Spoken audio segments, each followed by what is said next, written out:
Welcome to the Worth It Practice podcast. I am your host, Dr. Leah Kliansky. And as I'm recording right now, it is raining and thundering and lightning out there. And I'm so hoping it's not getting caught in the mic. I actually feel like I should be all cozy and tell you a ghost story or something. But I'm not. I'm going to tell you a different story, not a scary story, a happy story. So one of the most commonly asked questions that I get is, why are you so happy running a group practice? And I know that sounds like a weird question for someone to question your happiness, but I do get that question a lot because I truly love running my group private pay private practice. Absolutely enjoy it, love it. If I won the lottery tomorrow and I never had to work again, I would continue to run my practice. Like, it is that much fun for me. And I think that's a really unusual perspective. It's certainly not what I see reflected in the Facebook groups and Instagram and in just the comments I have from other group practice owners. It's not impossible, but I feel like I particularly enjoy running my group practice. So I'm going to tell you about it today.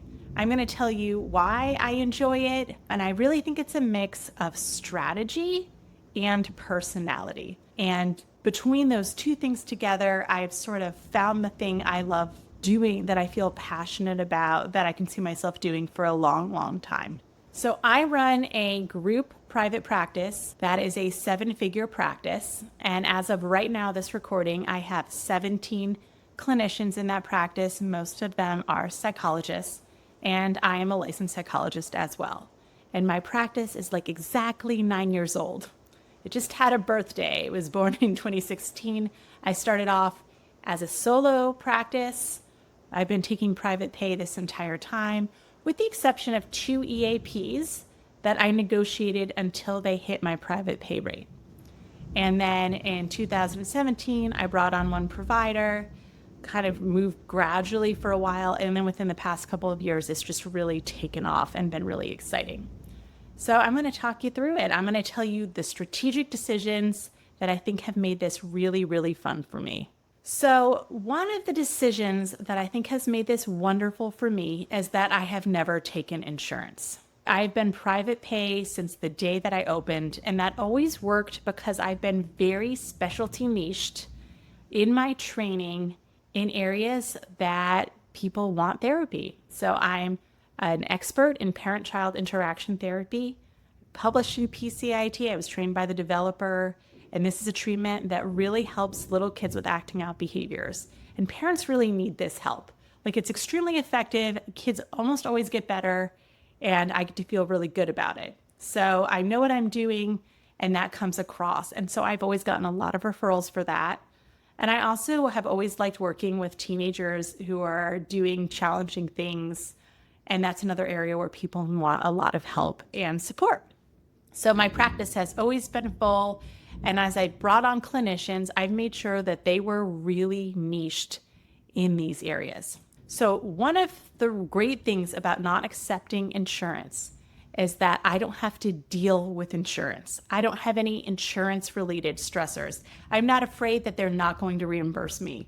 I don't have to fight with them over rates. I don't have to write my notes in a special insurance-approved way. I don't have to worry that they're not going to approve sessions.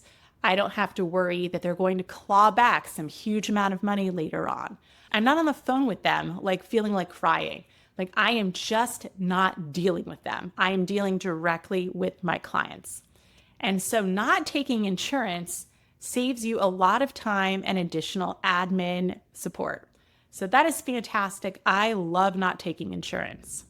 Now, the EAPs that I joined, which are employee assistance plans, are things that I joined a couple of years ago when they were actively soliciting me. So they wanted psychologists on board. And because they wanted psychologists on board, especially child psychologists dealing with young children, which many of us do, I was able to negotiate extremely high rates. So at the time, they were paying the same as our private pay rate, which was amazing. And they were both really easy to work with. So that was a way of bringing in some additional income in addition to our private pay clients. Right now, I would not be able to negotiate those rates with them. Like, they are really barely onboarding, and they're certainly not going to onboard at my rates. So I pretty much accepted that any new clinicians who join will not be with them. I think one important thing to know is that I really truly believe in not putting all of my eggs in one basket. So I make sure that when I look at the statistics every month, the EAP plans are not taking up any more than 25% of our total income. Because at any point, I might decide that I don't like their policies and withdraw. Or they might decide that they're just not going to give us any more referrals, right? They could decide that. So I see us as in a temporary relationship that is currently mutually beneficial, but I don't count on them. They're just an additional way of filling time at a good rate. But again, I'm not stressed about them. They pay on time. They pay very close to our private fee rate. And that's pretty much the same as being paid by our clients. So because I'm using private pay and not fighting with insurance, number one, I feel amazing and relaxed about not feeling like I'm being controlled by anyone. The second thing is that means that the business makes a really healthy profit. And then that means that I can bring on really excellent clinicians. So this is sort of a chicken and an egg scenario in a good way. So because clinicians can be paid well, I can bring on amazing best of the best clinicians. So I don't bring on young therapists. I bring on seasoned clinicians. My ideal clinician on board is a licensed psychologist who is SIPAC certified, who provides very niched specialty child services. So it's great if they're certified in parent-child interaction therapy because we always have clients for them, but also really any area that's very, very specialized. And the temperament of the psychologists that I tend to bring on is that they do not want to own a practice. They want to come in, they want to see their ideal clients, and they do not want to be micromanaged. They're very good at what they do. They do not want me coming in telling them what to do, which is fantastic for me. I also don't want to come in and tell them what to do. I just want to partner with them, talk about what they're really skilled at, and then work with them to find them their ideal cases. Win-win, right? They come in, they get paid well. I'm able to get them the ideal clients who will pay their premium fees because they are able to deliver. So I'm just basically letting the clinic just run itself in that sort of way. I don't have to deal with young therapist problems where I don't have to teach how do you do an intake or how do you retain a client or here's some modalities that you don't know that I have to teach you. These are seasoned clinicians. They're just doing an amazing job. My goal is just to find out how to tell people that they exist and then creating that match. And then they're thrilled because they don't have to worry about the business part of things. They are being treated well. They're getting paid well and appropriately. And they also have some community. I send birthday gifts and we have some weekly meetings that are optional and they have good colleagues that they like. And so there's very little conflict. So that makes things very easy for me. If I had a clinic of young clinicians that were all just barely licensed or still in training, I think I would be a lot more stressed out because they would need me. They would need my involvement. They would want my involvement.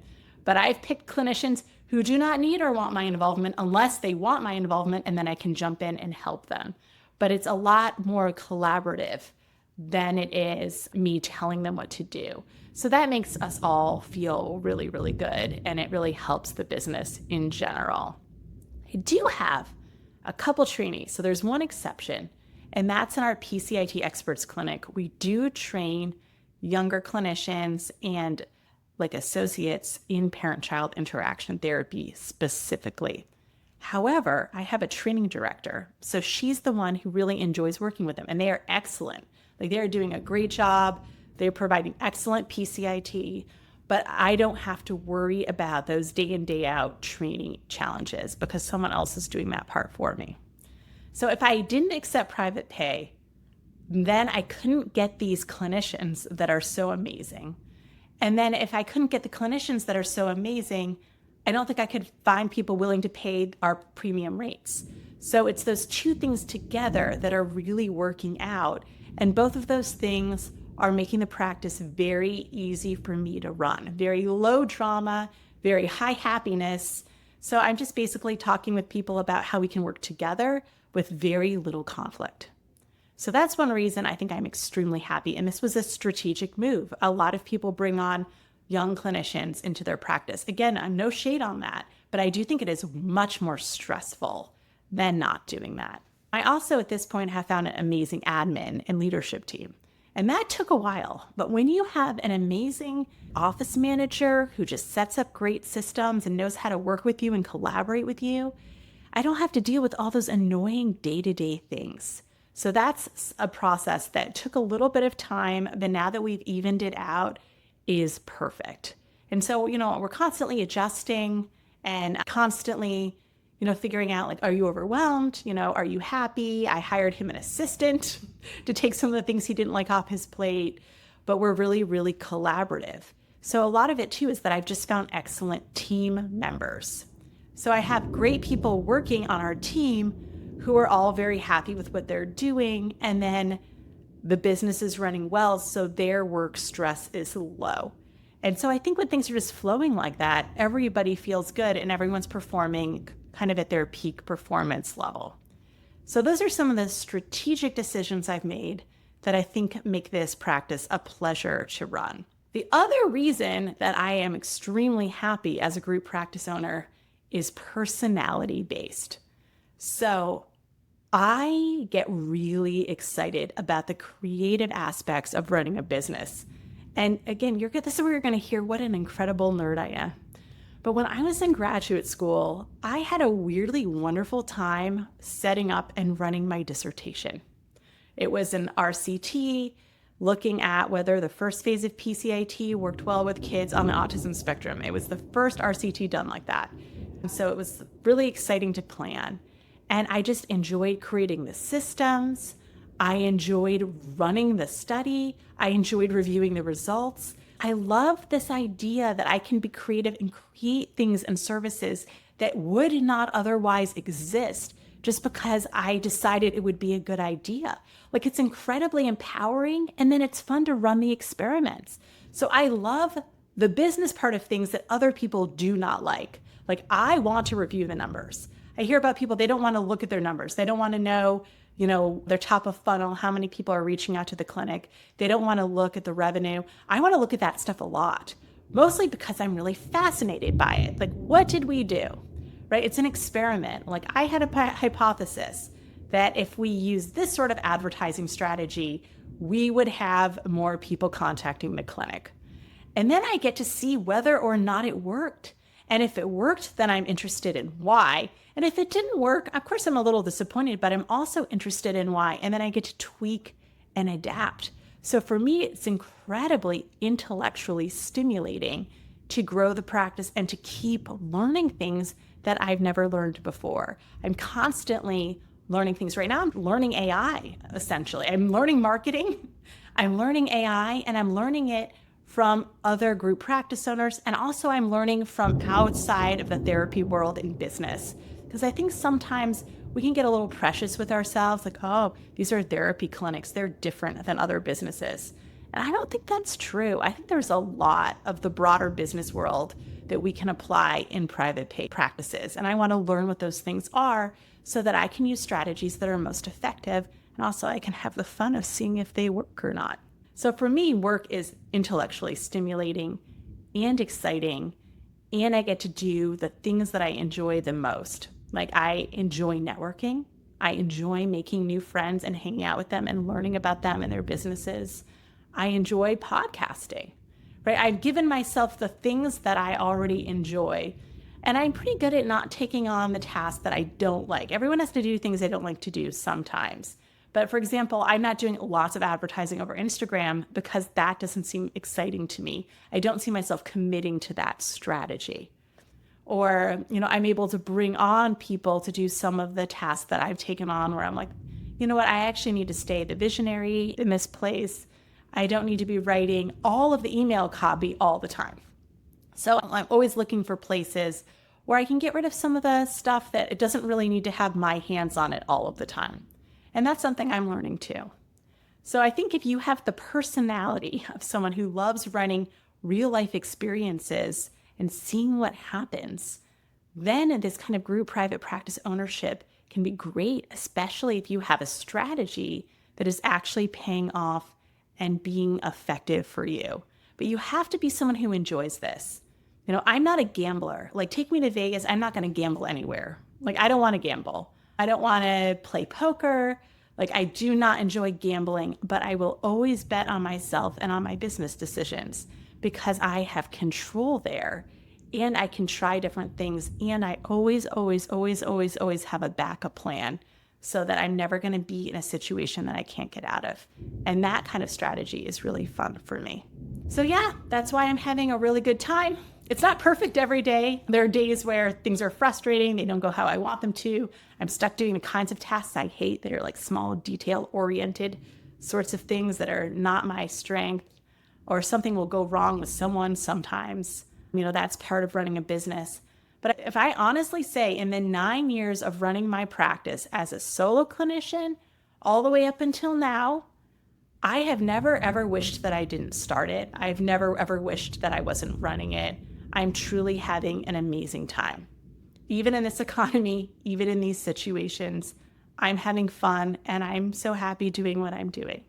So I'm happy to tell you more about this. If you would like to see the sorts of resources that I'm interested in, if you want to see the podcasts that I'm following, they're not all therapy oriented, and get my thoughts on them and how I'm applying them in my 7-figure practice, you can just sign up for the Worth It Practice newsletter. And the link is below. You can sign up for it. It's free. And then you can know what I'm thinking about and get access to everything that I am trying right now in real time in my own business. And I'm interested to see if you'll enjoy it as well, or if you'll find some new podcasts or some new strategies you never thought of. Because being able to be curious and try whatever you want within reason is one of the great joys of being a business owner. Thank you. I hope you have a wonderful week, and I look forward to talking to you in the future.